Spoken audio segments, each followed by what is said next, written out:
अस्सलाम वालेकुम नाज़रीन, कैसे हैं आप सब लोग।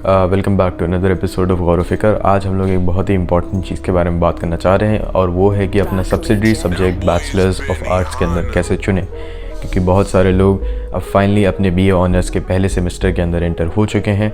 उनके सामने एक बहुत ही इंपॉर्टेंट चॉइस है कि उन्हें कौन सा सब्सिडरी सब्जेक्ट चूज़ करना है। What ever subject they choose will stick with them for the next 2 years। लेकिन सबसे पहले लैम्प जला लेते हैं, अब बेहतर है। अब देखें, जहाँ तक बात करेंगे आप सब्सिडरी सब्जेक्ट की, तो मैं आपको जो एडवाइस दूंगा वो यूजुअली मेन कैंपस तक लिमिटेड होगी, बिकॉज़ मैं नहीं जानता कि अब्दुल्ला हॉल या वुमेंस कॉलेज के अंदर जो सब्सिडरी सब्जेक्ट्स ऑफ़र होते हैं उनके ऊपर क्या रिस्ट्रिक्शंस हैं, क्या लिमिटेशंस हैं, वहाँ के टीचर्स कैसे हैं।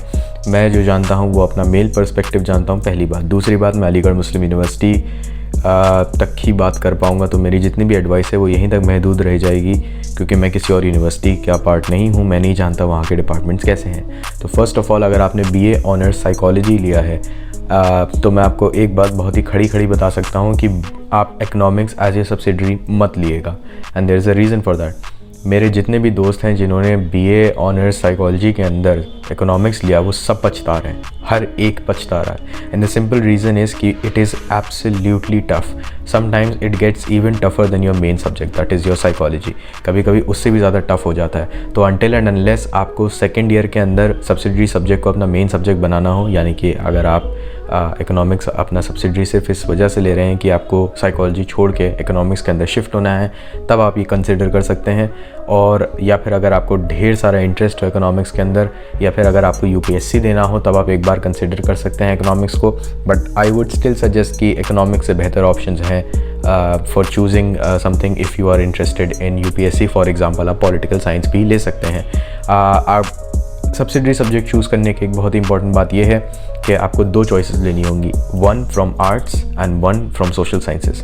सो फॉर एग्जांपल, अगर आप बीए साइकोलॉजी के अंदर हो या फिर आप बीए इंग्लिश के अंदर हो, आपको एक सब्जेक्ट सोशल साइंसेस का चूज़ करना है एज ए सब्सिडरी, और एक सब्जेक्ट आपको अपने आर्ट्स का चूज़ करना है, and that will continue with you till the end of your second year.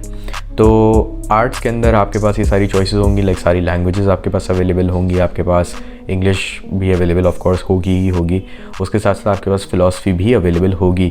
In social sciences आपके पास हिस्ट्री, लिंग्विस्टिक्स और ये सारे के सारे जितने भी डिसिप्लिन्स हैं वो अवेलेबल होंगे। पॉलिटिकल साइंस, सोशियोलॉजी और सोशल वर्क भी ये यहाँ पे अवेलेबल होगा। मेरी पर्सनल राय जो है वो ये थी कि मैंने जो सब्सिडरी सब्जेक्ट्स लिए थे वो मैंने बहुत ही सोच के लिए थे। सो of course I made the right decisions in the long run. And मेरा जो डिसीजन था वो ये था कि मैंने आर्ट्स वाले फैक्टर के अंदर मैंने फ़िलासफ़ी को रखा था और सोशल साइंसेस के अंदर मैंने हिस्ट्री को लिखा था। I have absolutely no regret. मैं बहुत ही ज़्यादा खुश हूँ इस डिसीजन को लेके, and I will explain to you why that is.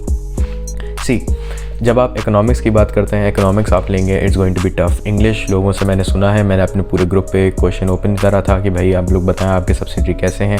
जिन लोगों ने इंग्लिश ली they were okay with it, जिन लोगों ने पॉलिटिकल साइंस ली they were okay with it as well. I was perhaps the only person who was very happy and very ecstatic about the kinds of subsidiary subjects that I had. And अब ये ऐसे हो सकता है क्योंकि maybe I am very much invested in to studies and all. मुझे बहुत ज़्यादा पसंद है अकेडमिया और इस वजह से शायद मेरा इंटरेस्ट ज़्यादा था। बट रिगार्डलेस ऑफ एवरीथिंग, मैंने ये देखा कि कहीं ना कहीं अगर आपके पास साइकोलॉजी एज योर मेन, उसके साथ साथ अगर आपके पास फ़िलासफ़ी एंड हिस्ट्री दोनों हैं, man that is a deadly combination. All right, like philosophy का जो सिलेबस आपके सब्सिडरी में होता है फॉर द फर्स्ट 2 years, जो बीए ऑनर्स के फर्स्ट ईयर और सेकंड ईयर में होता है, that gives you a very good base for all philosophical findings. आपको बस पोस्ट मॉडर्निज्म वहाँ पर नहीं पढ़ाया जाता है, नीचे आपको नहीं पढ़ाया जाता है, लेकिन मॉडर्न वेस्टर्न फिलोसफी के अंदर लाइबनिस से लेके आपको कांट और ये सब लोगों को थोड़ा थोड़ा पढ़ना पड़ता है। इनफैक्ट आपको इंडियन फ़िलासफ़र्स तक के बारे में पढ़ाया जाता है और इस्लामिक फ़िलासफ़र्स जैसे अल-बरूनी के बारे में भी आपको पढ़ाया जाता है। सिमिलरली विद हिस्ट्री, यहाँ पे आपके पास अगेन 2 पेपर्स होते हैं और फ़िलासफ़ी में आपके पास 2 पेपर्स होते हैं। इवन इन 2 पेपर्स के अंदर जो कि हिस्ट्री के अंदर आते हैं, उसमें भी आपके पास एक चॉइस होती है हर एक पेपर में कि आपको इंडिया से रिलेटेड कुछ पढ़ना है या फिर इस्लामिक सिविलाइजेशन से रिलेटेड कुछ पढ़ना है। तो मैंने इंडिया से रिलेटेड पढ़ा था और इंडिया के अंदर भी मैंने मॉडर्न इंडिया चूज़ किया था। तो हिस्ट्री के अंदर बहुत सारा सब स्पेशलिटीज़ पॉसिबल हैं और वो इस वजह से है क्योंकि वहाँ के टीचर्स ने बहुत ही बेहतरीन तरीके से कोर्सेज ऑफर किए। तो मुझे डॉक्टर जिब्राइल ने पढ़ाया था and I was very happy with his course. He is a brilliant and phenomenal teacher when it comes to modern India. उन्होंने बहुत ही बेहतरीन तरीके से हमें वो पूरा लाए थे। मुझे याद है उन्होंने शुरू किया था शायद 1709 से, if I am not wrong, that's the year when Aurangzeb died. और उसके बाद वो पूरा लेके आए थे हमें 1930s 1940s तक। उसके बाद योगेश कुमार यादव साहब थे जिन्होंने हमें पिक किया था कहीं ना कहीं 1900s के अंदर, तो वो थोड़ा आगे लेके गए थे 1930s 1940s तक। मेरे ख्याल में जिब्राइल सर जो थे वो हमें लाए थे 1900s तक। तो वो मैं बहुत ही ज़्यादा इम्प्रेस था उससे, क्योंकि उसने मेरा बेस बहुत ज़्यादा स्ट्रॉन्ग किया। उसने मुझे क्लैरिटी दी जिसके बुनियाद पे बाद में मैंने अपनी इस्लामिक अंडरस्टैंडिंग को बिल्ड किया है कहीं ना कहीं, कि इंडिया के अंदर मुस्लिम्स के साथ जो भी हुआ है, जो उन्होंने करा है, वो किस तरीके से हुआ है और कहाँ हुआ है और क्या क्या सोशियो डेमोग्राफिक फैक्टर्स थे। ये सब आप बिना हिस्ट्री के नहीं समझ सकते। So if you are anyone like me who is interested in theology and Muslim history, 110% go for history as your social sciences। जहाँ तक बात रही philosophy की and your arts, मैं फ़िलासफ़ी को लेके इतना खुश था क्योंकि पहले सेमेस्टर में ऑनेस्टली मुझे पढ़ने की बिल्कुल ज़रूरत नहीं थी, क्योंकि मैं फ़िलासफ़ी के अंदर मतलब आइडियाज़ इतने इंटरेस्टिंग थे कि वो पॉपुलर कल्चर के अंदर पहले से ही बहुत ज़्यादा प्रेवलेंट थे। तो फॉर एग्जांपल प्लेटो या अरिस्टोटल की जो थ्योरीज़ थी वो थोड़ी थोड़ी मुझे पहले से ही मालूम थी। तो पहला सेमेस्टर वेंट अवे लाइक अ ब्रीज़। सेकेंड सेमेस्टर के अंदर कहीं ना कहीं जहाँ तक मॉडर्न वेस्टर्न फ़िलासफ़ी की बात आई थी तो लाइबनिज़ और स्पिनोज़ा और इन लोगों की जो थ्योरीज़ थी वो लोगों को मुश्किल होती थी, because you know philosophical books can be a little bit hard to understand, right, क्योंकि वो थोड़ी सी टेक्निकल लैंग्वेज के अंदर लिखी होती हैं। But if you spend enough time with it तब आपको समझ में आने लग जाएगा। जैसे मोनार्ड्स का कंसेप्ट था, मुझे याद नहीं, मेरे जहन से निकल रहा है कि लाइबनिज़ का था या स्पिनोज़ा का था, लेकिन मोनार्ड्स का कंसेप्ट काफ़ी कंफ्यूजिंग हो सकता है कि you know there is a good monarch, फिर उससे बेहतर मोनार्ड और एक पूरी लिस्ट है, और God is the largest Monod, और प्लेटो का आइडियल वर्ल्ड क्या है और प्लेटो का रियलिस्टिक वर्ल्ड क्या है और इन दोनों के बीच का डिफरेंस क्या है, और आइडिया ऑफ गॉड से ऊपर है, बराबर है या नीचे है। तो ये सारे कन्फ्यूजन्स हैं जो आपको सिर्फ तब और तब अनरेवल हो पाएंगे जब आप एक्चुअली फ़िलासफ़ी को विद इन इंटरेस्ट लेके पढ़ेंगे। Like to be very honest, मैं अपने सिलेबस के बाहर पढ़ने की हमेशा कोशिश करता था with regards to philosophy, with that is because मेरा इंक्लिनेशन है आइडियाज़ की तरफ। हर कोई ऐसा नहीं होता and that is completely fine. ऐसा नहीं है कि आप मुझसे बेहतर हैं अगर आप आइडियाज़ के अंदर इंटरेस्टेड हैं, या फिर मैं आपसे बेहतर हूँ अगर मैं आइडियाज़ के अंदर इंटरेस्टेड हूँ। People have different inclinations. हो सकता है you are brilliant at mathematics and I obviously suck at mathematics, तो इसमें कोई बड़ी बात नहीं है। तो आप देख लीजिए, अगर आपको आइडियाज़ के साथ खेलना बहुत ज़्यादा पसंद है, अगर आप ओवर थिंकर जो है ना, जेन जी और जेन वाई वाले, वो वाली बात नहीं, एक्चुअली अगर आप एक आइडिया को पकड़ के बैठ के उसे if you can think it through, I do not think that you should be debating about whether or not you should go for philosophy. You should definitely go for philosophy. ख़ास तौर से अगर आप किताबें पढ़ने में थोड़ा सा इंटरेस्ट रखते हैं और आपको अंग्रेज़ी इतनी मुश्किल नहीं लगती, then definitely go for philosophy. As for your social sciences, I would always recommend history to everyone because it is truly once in a lifetime experience। वो जो experience होता है ना, आपके साथ इतने ज़्यादा पब्लिक बैठी होगी मॉडर्न इंडिया पढ़ने के लिए, क्योंकि यूपीएससी एस्पिरेंट्स भी उसके अंदर होते हैं। तो अगर आप आगे जाके यूपीएससी पिक करने का सोच रहे हैं, go for history, you don't need to think twice about it। and जहाँ तक बात रही फिलासफी की, अगेन अगर आप यूपीएससी क्वालिफाई करने का सोच रहे हैं और उसके साथ साथ अगर आप अपनी साइकोलॉजी का भी बेस बनाने की सोच रहे हैं, then I would definitely recommend you to pick philosophy because of two things. One, आपकी आंसर राइटिंग में जो मदद होगी वो कहीं नहीं हो सकती, कभी नहीं हो सकती। मतलब फ़िलासफ़ी के बाद मैंने एथिक्स एक और ले ली थी, जो हमारे कंपलसरी सब्जेक्ट्स हमें कुछ चुनने थे, तो उसके अंदर मैंने एथिक्स ले ली थी इंस्टेड ऑफ थियोलॉजी। मतलब आपको थियोलॉजी भी ले सकते थे आप और एथिक्स भी ले सकते थे, तो मैंने सुन्नी थियोलॉजी के बजाय I took ethics and I could not have been happier simply because जो सुन्नी थियोलॉजी थी या शिया थियोलॉजी थी, वो जो भी था वो आप बहुत आराम से बहुत ही सिस्टमैटिकली ऑनलाइन रिसोर्सेज के थ्रू पढ़ सकते हैं। लेकिन अगर आप एथिक्स की बात करें तो एथिक्स जो फ़िलासफ़ी की एक one of the 5 major branches में से एक है, उसके लिए आपको हल्की सी सिस्टमैटिक अप्रोच चाहिए होती है जो सिलेबस के अंदर बहुत ही अच्छी तरीके से डिफाइंड है।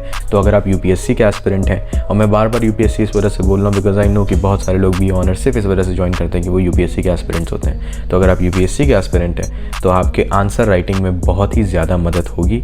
आई still get messages from some of my friends जो कि यूपीएससी एस्पिरेंट्स हैं and they ask me to check their answers and check their essays. तो मैं यूजुअली लॉजिकल फैलेसीज उसमें करने की कोशिश करता हूँ या फिर उनमें और आइडियाज़ ऐड करने की कोशिश करता हूँ। डिफरेंट फ़िलासफ़र्स रहे पूरी दुनिया में, you will truly start to appreciate कि ओरिजिनल थाट कितना रेयर होता है इस दुनिया के अंदर। फॉर एग्जांपल अल्लामा इकबाल को हम सब लोग बहुत ज़्यादा रिवेयर करते हैं। I revere him a lot as well, लेकिन उनके थ्योरी का एक बहुत बड़ा पार्ट जो इंसान कामिल की उनकी पूरी थ्योरी है, that has been taken from Friedrich Nietzsche and Heidegger, right, क्योंकि वो यूरोपियन यूरोपियन स्टैंडर्ड से बहुत ज़्यादा इन्फ्लुएंस हुए थे, यूरोपियन फिलोसफी ने उनके ऊपर काफ़ी ज़्यादा इन्फ्लुएंस एग्जर्ट किया है। You can not escape from that and there is nothing wrong with it. ऐसे तो हम ये भी कह सकते हैं कि अरबिक फ़िलासफ़ी और इंडियन फ़िलासफ़ी ने पूरी की पूरी यूरोपियन फ़िलासफ़ी को बहुत ज़्यादा इन्फ्लुएंस किया है। तो ये आइडियाज़ आपको कहीं ना कहीं हर जगह मिलते रहेंगे। So it is very good for you to realise कि भाई एक बार आपने मेन आइडियाज़ पकड़ लिए, बाद में आपको उन्हीं के मॉड्यूल्स आपस में शिफ्ट होते होते देखेंगे। जैसे आपको देखेगा अच्छा इसमें इतने 10% प्लेटो, 50% स्पिनोज़ा, 30% ये, तो वो सब मिलके एक नई नई फिलोसॉफिकल थ्योरीज आपको दिखती रहेंगी। And it would be very easy for you in your answer writing to defend even the most controversial stances जिनसे आप खुद एग्री नहीं करते, लेकिन क्योंकि आपके तब तक सोचने की ताकत इतनी ज़्यादा बढ़ चुकी होगी, अगर आप उसे जेन्युइनली पढ़ना चाह रहे हैं, कि आपके लिए answer writing would be extremely easy for you. Same with ethics. And मैं सबको यही रिकमेंड करूँगा कि भाई फ़िलासफ़ी में आप तब जाइए जब आपको जेन्युइनली सोचने की आदत है। And do not take BA honours psychology as something जो कि टीचर्स पे डिपेंडेंट है। And the reason I say that is because कि I know that a lot of you will not be happy with your teachers, and I say this very openly because I know that people tend to over rely upon teachers. मुझे समझ में नहीं आता क्यों, जबकि teacher का actually काम ये होना ही नहीं चाहिए कॉलेज के अंदर कि वो आपको पूरी तरीके से पढ़ाए।